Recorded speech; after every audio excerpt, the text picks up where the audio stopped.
Assalamu alaikum, урматтуу мен каналымда көрүүчүлөрүм. Сиздерди каналдан көргөндө абдан кубанычтамын. Анын ичинен дагы бир көрүүчүлөрүм сурады эле бир нече жолу Украина эмне болуп атат деп. Украина боюнча кыскача азыр сводка кылалы. Атым Искендер Шашеев, мен саясаттануучумун жана экономистмин, кесипкөй адаммын. 20 жылдан бери мекемеде кызмат кылам. Ушул 3 айын бүтүп атат. 3 айын аягында Украина эмне менен турат да, Орусия экөө. Биринчиден, ошо аскердик обстановканы карасак, ушу 4 жыл болуп атат, соғуш 4 жылы уланып атат ушул кагылыш жана ошо фронттон Орусия акырын болсо дагы, аз-аздан болсо да алдыга жылып атат. Аны Deep State картасы да көрсөтөт, башка да баягы мисалы үчүн ошо ISIS же болсо Тынчтык жана согуш изилдөөчү институт боюнча маалыматтарды да алса болот, ушу көрсөтүп атышат да алардын серепчилери. Покровск, Мирноград, Доброполье ошо тараптардан алдыга жылып атат Орусиянын аскерлери. Анын сырткары Торецк, Дзержинскийден да жылып атат, акырындап согуштар аябай катуу болуп атат. Харьков жана Запорож аймагында дагы ушундай кагылыштар уланып атат. Бир четтен ошо кээ бир согуштар аябай мындай таң калыштуу, кызыктуу болуп атат да. Мисалы үчүн элестетиңиздер, туугандар, бир күндүн ичинде керек болсо баягы айыл өкмөтүнүн үйүнө желекти 2-3 жолу эки тараптын илиши ыктымал да. Илип коет, анын аркасынан кайра дрондор келет, өлтүрүп салат. Ошо жердеги өткөн аскерлерди берки тараптыкы келтирип желек илип коет, ушинтип колдон колго өтө берет да. Ушундай согуш болуп атат кээ бир учурда. Бирок жалпысынан ошо Украина артка кетип атат деген маалыматтар тастыкталган. Анан албетте ушул Орусиянын ылдамдыгы да азайды. Мисалы үчүн ошол январда 3 айын 26 жылдын ошо орто ченинде Орусия аябай токтоп басаңдап калды. Мисалы үчүн ошол эле күзүндө Орусия тезирээк жүрүп аткан болчу деп эсептелинет. Ошо 25-жылы мисалы үчүн ошол эле баягы Тынчтык жана согуш изилдөө институтунун маалыматы боюнча жана ошол Deep State картасы да көрсөтүп атат. Ошол кезде мисалы үчүн миңдеген километр алдыга жылса Орусия азыр 7300 километр бир айда жылып атат алдыга.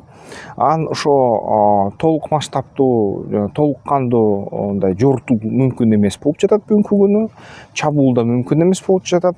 Фронттун ичинде дрондордун ошо көлөмү, саны өтө ашып ташып кетти.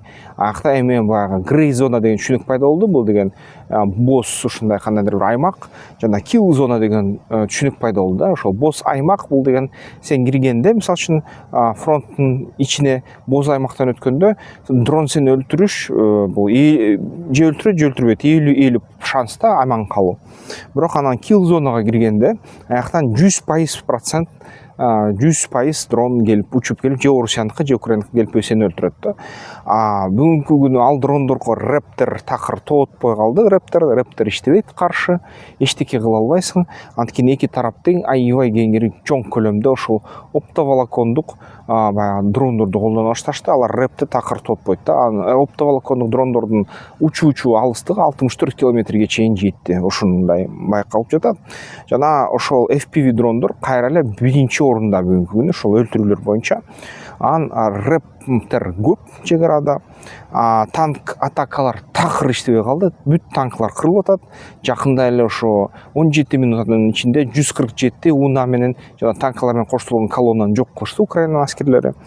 Анан албетте ошо кыш болуп атат. Украиндик дрондордун иштөөсү бул деген фронтту толугу менен ошо бетондоп салды деп айтса болот. Бирок антип айтыш да кыйын, баары Орусия алдыга жылып атат. Кантсе дагы.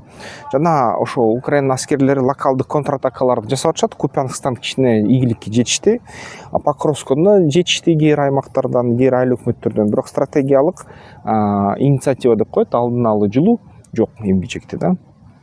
Анан энергетика боюнча карасак, ошо Орусия систематикалык соккуларды улантып атат. Кышка карай ошо кичине үшүтөлү деп энергетика баягы ТЭЦтерге, электростанцияга соккулар такыр тынбай атат да. Аны мисалы үчүн ошол январдын ичинде, ошол эле 3 айдын ичинде 26-жылы аябай массалык түрдө ошо атакалар энергогенерацияга болду Орусияныкы.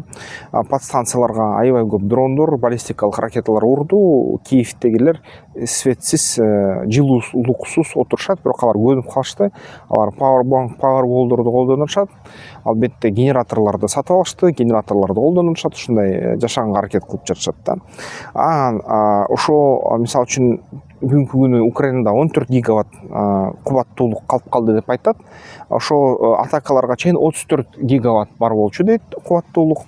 Киев, Одесса, Харьков жана башка шаарларда ошо свет улам өчүп турат. Евробирликтен свет алып келгенге аракет кылышат алар украиндиктер, бирок негизи өчүп турат да. Катастрофа жок, атомдук станциялар дагы эле иштеп атат. Генераторлор, трансформаторлор бар, иштеп жатышат. Баарын мындай жок кылганга мүмкүнчүлүк жок. Бир сутканын ичинде эле же болбосо 4-5 сааттын ичинде эле Украина ошо сокку болгондон кийин Орусияныкы кайра электр энергияны берип атат да, башка аймактардан тартып. Албетте жакында эле Зеленский Давостон ошо сүйлөшүүлөр болушу ыктымал деп айтып атты эле Риядта. Албетте 3 мындай жактык сүйлөшүүлөр болмок, АКШ, Орусия, Украина. Бирок кайра эле ошо биринчи раундтар 23-24 3 айында болду жакынкы эле күндөрү. Жыйынтыгы азырынча мындай эмчек чыга элек. Бул жерден эң негизгиси Орусия өз үстүнө калган аймактардан кетпейбиз дейт жана кошумча аймактарды бергиле дейт Украина. Украина биз эч качан өз үстүнө аймактарды силерге бербейбиз деп жатат да. Ошентип эч кандай мындай жыйынтык жок да иш кылса. Албетте аттууларды токтотууга кичине ошол жерден шанс бар да, убактылуу токтотконго азыркы фронттун линиясы менен. Украиналыктар айтып атат, ошо жолугушуулар аябай конструктивдүү жана позитивдүү өтүп атат деп коюп атышат. Ким билет. Зеленский айтып атат, 26-27 ошо 3 айын күндөрү дагы сүйлөшөбүз дейт. Албетте кече күнү сүйлөшмөк да. Албетте 60 күндүк ушул тыныгуу жарыялайбыз дейт. Ушул согушка балким жана ошо Украинадан шайлоону өткөрөбүз. Зеленский мен деген ордуман кетем дейт. Шайлоого катышам, бирок баягы менин шайлоого койсо кете берем дейт да. Ушундай сөздү айтып атат. Орусия албетте мындай эч кандай өзүнүн мурунку айткан ошо беренелеринен бир да кайткан жок. Бирок сүйлөшүүлөргө активдүү катышып атат да. Ушуну дагы айтып атышат. Ушуга да ыраазычылык дейли, анткени Орусиянын өзүнө дагы тынчтык керек дейт.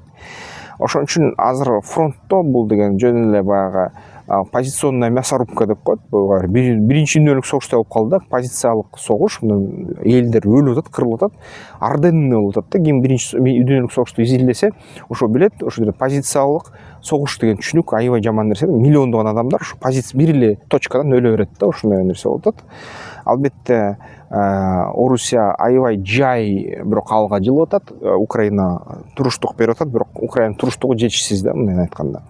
Албетте ошо бүгүнкү күнү 2-3-4 күндүн ичинде же 2-3-4 жуманын ичинде тынчтык убактылуу болсо да болушу мүмкүн деген көп серепчилер айтып атат.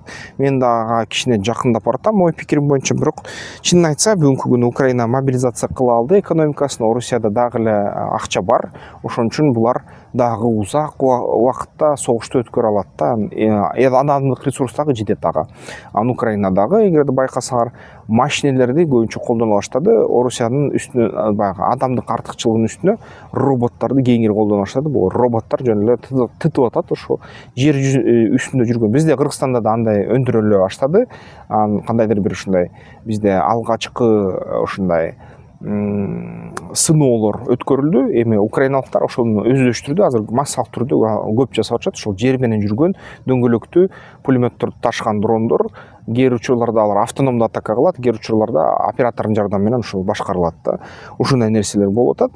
Албетте бүгүнкү күнү Украина ушул кышты чыдады деп айтса болот. Инфраструктуралык жактан, жылуулук, свет жактан Орбан албетте блоктоду. Бүт жардамды Украинага блоктойбуз дейт. Венгрия бербейт, макулдугун бербейт дейт. Ушул акча жардам бергенге Европа бербейт деп. Бирок кандайдыр жол менен украиналык ички өндүрүш жана улуттун консолидациясы болуп кетти. Мен 2-3 жыл мурда айттым эле, ошол болуп кетпесе теги жеңилет деп. Ошондуктан эми андан аркы согуш дагы 8-6 жылга чейин уланып кетиши ыктымал. Бирок убактылуу тыныгуу болот болуш керек деп ойлоп калдым мен дагы жакынкы күндөрү. эми бысымылда деп карайлы. Бир четтен бизге ошо мисалы үчүн биздин тигүү секторубуздун жапа чеккени дал ошол да болуп атат. Орусияда акча азайып атат. Орусия ошо кошумча акчаны бажыдан алып алалы деп бизди кыйнап атат. Эгерде Орусия ошол тыныгууга кирсе, албетте бизде кайра тигүүчү цехтер иштей башташы шансы бар да. Бирок баягы согушулана берсе, эч ким мындан жыргабайт да. Азыр транзиттен да акча түшпөй калды деп эсептелип жатат да, эгер серепчилердин, экономисттердин айтуусу боюнча. Ошон үчүн туугандар, тынчтык үчүн деп туралы, тынчтык болсун буюрса, ошо тууган элдер бири-бирин өлтүрүүлөрүн токтотсун. Шайлоо болобу, Орусия ошол территориясына калабы, калбайбы, макулдугун береби, кайра калтырган Украина бербейби, иши кылса дагы бир нече жыл тынчтык болсо ошол эле болду бизге. Андан ары баягы алдар көсө же апенди айткандай эле же эшек өлөт, же хан өлөт дегендей да, көрөлү эмне болорун. Ошондой туугандар, силердин пикириңер кандай, силердин күтүүлөрүңөр кандай, өзүңөрдүн дагы прогнозуңарды, алдын алуулуңарды, мындай ой жүгүртүүңөрдү айтып коюңуздар. Балким силердики туура чыгып калат да. Эмки видеодон көрүшкөнчө комментарийден силерди күтөм.